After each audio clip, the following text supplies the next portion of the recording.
தென்னாடுடைய சிவனே போற்றி, எந்நாட்டவர்க்கும் இறைவா போற்றி. அனைத்து தமிழ் உள்ளங்களுக்கும் கனிவான வணக்கங்கள். அனைவருக்கும் இனிய புத்தாண்டு வாழ்த்துக்கள். 2026ஆம் ஆண்டு பிறக்க இன்னும் ஒரு சில நாட்களே உள்ளன. ஒரு வருடம் என்பது சாதாரண விஷயம் கிடையாது. 12 மாதங்களில் ஒருவரின் வாழ்க்கை மேலேயும் போகும், சரிந்து கீழேயும் போகும். 12 மாதங்களில் ஒருவரின் வாழ்க்கை தலைகீழாக கூட மாறும். அந்த வகையில் உங்கள் வாழ்க்கையில் என்ன மாதிரியான மாற்றங்கள் எல்லாம் நடக்கும், உங்களுக்கு எதில் ஏற்றம் ஏற்படும், எதில் சறுக்கல் ஏற்படும் என்று சற்று விரிவாக காண்போம். இந்த ஆண்டின் தொடக்கத்தில் கிரகநிலைகள் என எடுத்துக்கொண்டால், குடும்பஸ்தானத்தில் சந்திர பகவானும், சகோதரஸ்தானத்தில் குரு பகவானும், புத்திரஸ்தானத்தில் கேது பகவானும், பாக்கியஸ்தானத்தில் சூரியன், செவ்வாய், புதன், சுக்கிர பகவானும் உள்ளனர். லாபஸ்தானத்தில் ராகு பகவானும் சனி பகவானும் உள்ளனர். குரு பகவான் 5ஆம் பார்வையாக துலாம் ராசியையும், 7ஆம் பார்வையாக தனுசு ராசியையும், 9ஆம் பார்வையாக கும்ப ராசியையும் பார்வையிடுகிறார். சனி பகவான் 3ஆம் பார்வையாக மேச ராசியையும், 7ஆம் பார்வையாக சிம்ம ராசியையும், 10ஆம் பார்வையாக விருச்சிக ராசியையும் பார்வையிடுகிறார். இந்த கிரகங்களின் அமைப்பு மற்றும் பார்வையினால் உங்கள் வாழ்வில் ஏற்படும் சுப மற்றும் அசுப பலன் என்ன என்பதனையும், அசுப பலன் ஏற்படுமாயின் ராசிக்காரர்கள் செய்ய வேண்டிய பரிகாரம் என்ன, வழிபட வேண்டிய தெய்வம் யார் என்பதனை பற்றியும் முழுமையாக காண்போம். பிறக்கப் போகும் இந்த புது வருடம் உங்கள் வாழ்வில் வளமும் நலமும் செல்வ செழிப்பும் பெற்று வாழ்வில் உயரிய நிலையை அடைய எல்லாம் வல்ல எம்பெருமானை வேண்டி விரும்பி கேட்டுக்கொள்கிறேன்.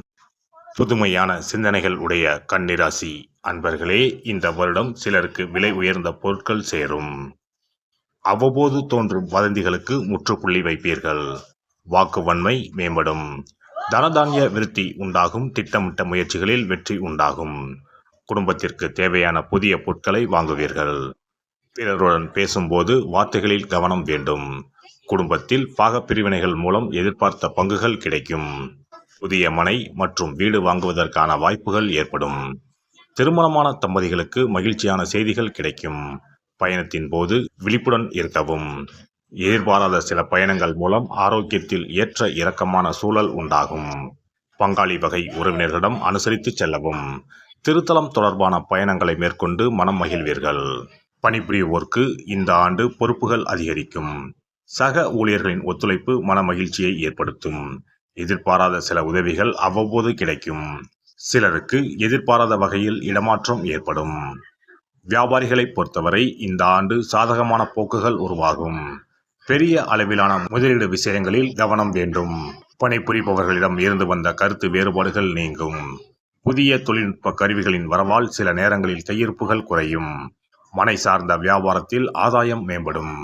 பெண்களை பொறுத்தவரை இந்த ஆண்டு புதுவிதமான இடங்களுக்கு சென்று வருவது குறித்த சிந்தனைகள் அதிகரிக்கும். உடல் ஆரோக்கிய விஷயங்களில் கவனம் வேண்டும். சூடு தொடர்பான பிரச்சனைகள் அவ்வப்போது ஏற்பட்டு மறையும். குழந்தைகளிடத்தில் சூழ்நிலை அறிந்து செயல்படவும். விளையாட்டான பேச்சுக்களை குடும்ப உறுப்பினர்களிடத்தில் தவிர்க்கவும்.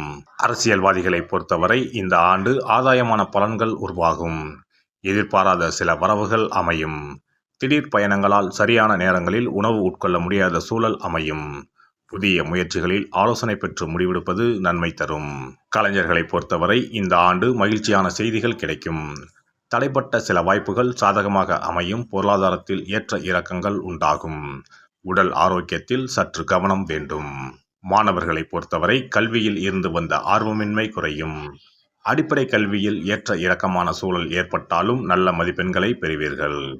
உயர்நிலை கல்வியில் இருப்பவர்கள் பாடங்களை 1க்கு 2 முறை படிப்பது நல்லது. விளையாட்டு போட்டிகள் மூலம் திறமைகள் வெளிப்படும். இந்த வருட கிரக அமைப்புகள் அடிப்படையில் கன்னிராசி அன்பர்களுக்கு புதிய வீடு மற்றும் மனை வாங்குவதற்கான வாய்ப்புகள் உருவாகும். உடல் ஆரோக்கிய பிரச்சனைகள் கட்டுப்பாட்டுக்குள் வரும். உறவுகள் இடத்தில் அனுசரித்து செல்லவும். கால்நடை விஷயங்களில் பெரிய அளவிலான முதலீடுகளை தவிர்ப்பது நல்லது. திங்கட்கிழமை தோறும் பார்வதி தேவியாரை வழிபாடு செய்து வர சேமிப்பும் தொழில் வளமும் பெருகும். சிறப்பு தொகுப்பு. புத்தாண்டு அன்று செல்வம் பெருக நாம் என்ன செய்ய வேண்டும் என்பதனை பற்றி காண்போம். புத்தாண்டு அன்று நாம் சில விஷயங்களை செய்வதன் மூலம் வீட்டில் செல்வ செழிப்பும் அதிர்ஷ்டமும் மகாலட்சுமி கடாட்சமும் உண்டாகும். ஆகையால் புத்தாண்டு அன்று அதிர்ஷ்டம் தரக்கூடிய வகையில் சில விஷயங்களை கட்டாயம் செய்ய வேண்டும். இன்னும் சில நாட்களில் 2026ஆம் ஆண்டு பிறக்கப் போகிறது. அதாவது ஜனவரி 1/1/2026 அன்று கோவிலுக்கு செல்வது, தானம் செய்வது, புது ஆடை அணிவது மற்றும் வீட்டிற்கு தேவையான பொருட்களை வாங்குவது என பலவற்றை செய்வதன் மூலம் நற்பலன்களை பெற முடியும். பொதுவாக பெரும்பாலான வீடுகளில் எதிர்மறையான எண்ணங்கள் எப்போதும் இருந்து கொண்டே இருக்கும். இதனால் வீட்டில் அதிர்ஷ்டம் என்பதே இருக்காது. முக்கியமாக குடும்பத்தில் மகிழ்ச்சி என்பதே இருக்காது. இவை அனைத்திற்கும் தீர்வு கடவுள் வழிபாடு ஒன்றே ஆகும். கடவுளுக்கு உரிய பொருட்களை வாங்கி வழிபடுவதன் மூலம் வீட்டில் நேர்மறை ஆற்றல் பெருகி குடும்பத்தில் மகிழ்ச்சியும் செல்வ செழிப்பும் உண்டாகும். புத்தாண்டு அன்று வாங்க வேண்டிய 3 முக்கியமான பொருள்: துளசி இலை, ஏலக்காய், கல்உப்பு. துளசி இலை, ஏலக்காய், கல்உப்பு ஆகிய 3ம் மகாலட்சுமியின் அம்சம். ஆகையால் வருடத்தின் முதல் நாள் அன்று மேற்கூறிய 3 பொருட்களை வாங்குவதன் மூலம் வீட்டில் செல்வ செழிப்பு உண்டாகும். துளசி இலையை வாங்கி வந்து பூஜை அறையில் பெருமாளுக்கும் ஆண்டாளுக்கும் வைத்து வழிபட வேண்டும். அடுத்து ஏலக்காய் வாங்கி வந்து பூஜை அறையில் விளக்கின் அருகில் வைத்து வழிபட வேண்டும். செல்வ செழிப்பு உண்டாக்குவதில் கல்உப்பு முக்கியமான பொருளாகும். ஆகையால் கல்உப்பை வாங்கி கட்டாயமாக பூஜை அறையில் வைத்து வழிபட வேண்டும். வாங்க வேண்டிய பிற பொருட்கள் என எடுத்துக்கொண்டால் மல்லிகைப்பூ, மஞ்சள், குங்குமம், சர்க்கரை, இனிப்பு, பசும்பால், குத்துவிளக்கு ஆகியவற்றையும் வாங்கலாம். புத்தாண்டு அன்று அதிகாலை எழுந்து குளித்து பிரம்ம முகூர்த்தத்தில் பூஜை அறையில் விளக்கேற்றி வழிபட வேண்டும். அடுத்து கோவிலுக்கு சென்று அபிஷேக பொருள் வாங்கி கொடுத்து தரிசனம் செய்ய வேண்டும். முக்கியமாக புத்தாண்டு அன்று ஏழை எளியவர்களுக்கு தானம் செய்ய வேண்டும். மேலும் அறுசுவை உணவுகளை சமைத்து கடவுளுக்கு படையலிட்டு வழிபடுவது நல்லது. புத்தாண்டு அன்று பிறருக்கு கடன் தரக்கூடாது. நல்ல நாட்கள் மற்றும் விசேஷ நாட்களில் பிறருக்கு கடன் கொடுப்பதன் மூலம் வீட்டில் அதிர்ஷ்டம் குறையும். ஆகையால் சுப நாட்களில் பிறருக்கு கடன் அளிப்பதை முற்றிலும் தவிர்த்து விடுங்கள். புத்தாண்டில் நமக்கு நன்மைகள் அதிகம் நடைபெற வேண்டும். 2025ஆம் ஆண்டில் சந்தித்த பிரச்சனைகள், துன்பங்கள், போராட்டங்கள், கஷ்டங்கள் ஆகியவற்றில் இருந்து விடுபட வேண்டும் என்பதே அனைவரின் விருப்பம். புத்தாண்டு பிறப்பதற்கு முன் எந்தெந்த பொருட்களை நம்முடைய வீட்டில் இருந்து அகற்ற வேண்டும், இவற்றை வீட்டில் வைத்திருப்பதால் என்னென்ன பாதிப்புகள் ஏற்படும் என்பதையும், இவற்றை அகற்றுவதால் புத்தாண்டில் என்னென்ன நன்மைகளை பெற முடியும் என்பதை பற்றியும் தெரிந்து கொள்வோம். வீட்டில் இருந்து உடைந்த அல்லது சேதமடைந்த பொருட்களை அகற்றுவதால் துர் அதிர்ஷ்டங்கள் ஏற்படுவதில் இருந்து விடுபடலாம். இவைகள் எதிர்மறை ஆற்றல்களை எளிதில் ஈர்க்கக்கூடியவையாகும். உடைந்த பொருட்கள், பழுதான சாதனங்கள், விரிசல் விழுந்த கண்ணாடி, உடைந்த நாற்காலி ஆகியவற்றை வீட்டில் இருந்து அப்புறப்படுத்திவிட்டு புதியவற்றை வாங்கலாம். நல்ல நிலையில் இருக்கும் பொருட்களாக மாற்றுவதால் வளர்ச்சி, நேர்மறை ஆற்றல்கள் ஏற்படும். பழைய துணிகள், புத்தகங்கள், பாத்திரங்கள் ஆகியவற்றை வீட்டில் இருந்து வெளியேற்றி விடலாம்.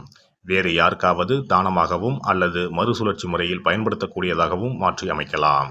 இதனால் நேர்மறையான விஷயங்கள் எப்போதும் வீட்டில் நடந்து கொண்டே இருக்கும். தேங்கிய நீர், காய்ந்த பூக்கள் ஆகியவற்றை வீட்டில் இருந்து தூக்கி எறிவதால் எதிர்மறை ஆற்றல்கள் வீட்டில் பரவுவதை தடுக்கலாம். புதிதாக இருக்கும் மலர்கள், புதிய தண்ணீர் ஆகியவற்றால் வீட்டில் எப்போதும் புத்துணர்ச்சி நிறைந்திருக்கும், மகிழ்ச்சி மலரும். காலாவதியான உணவுப் பொருட்கள், மருந்துகள், அழகு சாதன பொருட்களை வீட்டில் வைத்திருப்பதால் வீட்டில் தேக்க நிலை, எதிர்மறையான சூழல் இருந்து கொண்டே இருக்கும். இதனால் வீட்டில் அடிக்கடி நோய்களும் வந்து கொண்டே இருக்கும். ஆரோக்கியமான சூழலை வீட்டில் உருவாக்கவும், புதிய வாய்ப்புகள், நல்ல விஷயங்கள் தேடி வருவதற்கும் காலாவதியான பொருட்களை அகற்றிவிட்டு சுத்தமான காற்று, ஆற்றல் வந்து செல்லும் வகையில் வீட்டை காற்றோட்டம் உள்ளதாக வைத்திருக்க வேண்டும். எல்லாம் வல்ல இறையருளால் நீங்களும் உங்கள் அன்பு குடும்பமும் உடல் நலம், நீளாயுள், நிறை செல்வம், உயர் புகழ், மெய்ஞானம் ஓங்கி வாழ்க வளமுடன். இந்த வீடியோ பதிவு உங்களுக்கு பிடித்திருந்தால் லைக் பண்ணுங்க, கமெண்ட் பண்ணுங்க, ஷேர் பண்ணுங்க, மறக்காம சப்ஸ்கிரைப் பண்ணுங்க, பக்கத்துல இருக்கிற பெல் பட்டனை கிளிக் பண்ணுங்க. நன்றி, வணக்கம். ஓம் நமச்சிவாய. சிவாய நம.